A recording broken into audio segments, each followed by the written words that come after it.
I'm Heather. I'm a hospice nurse, and I had a patient that was end-stage dementia. I went to visit her for what I thought was going to be just a routine visit and a symptom check. And the adult family homeowner, I found out later, was calling me as I was walking up to the house. I walked in and she was breathing 60 times a minute.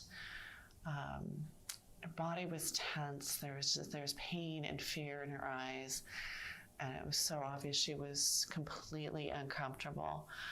Of course, got the comfort kit out and started the morphine, and because she wasn't absolutely not able to swallow at this point, it was sublingual, and crushed Ativan, put it under her tongue, sublingual.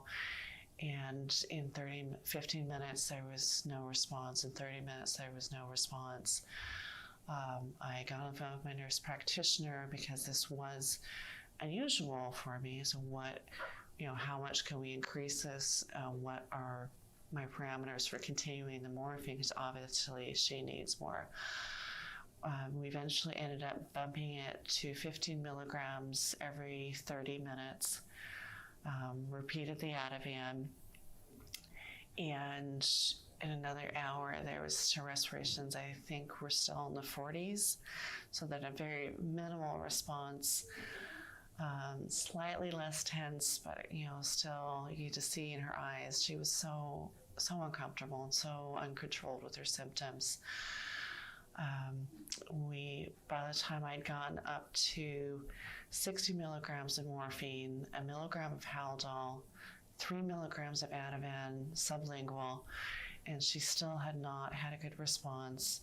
So I'd been on the phone with my manager, and she had me call our medical director, who immediately said, put the Macy Catheter in and give 2 more milligrams of Ativan. She's obviously not getting this. Got the order for the Macy Catheter and 2 milligrams of Ativan. And it was super simple. My first time putting one in, it was a very easy procedure. The patient tolerated it beautifully. It was very easy to turn her on her side, went in very simply, secured immediately, and then gave the 2 milligrams of Ativan, an additional 15 of morphine.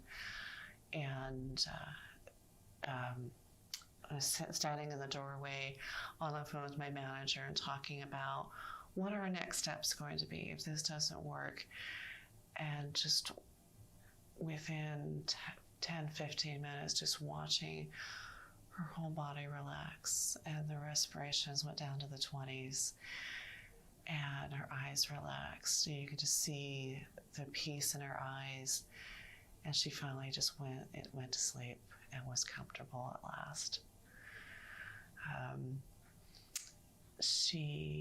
I was able to very easily show the medication administration system with the crusher and the syringes to the adult family homeowner. He felt very comfortable that he would be able to continue the PRN medications easily and continue to keep her symptoms under control. Her husband arrived that evening, and she passed away about 1 a.m, about 10 hours later, symptom-free, with her husband at her side, very comfortably and at peace.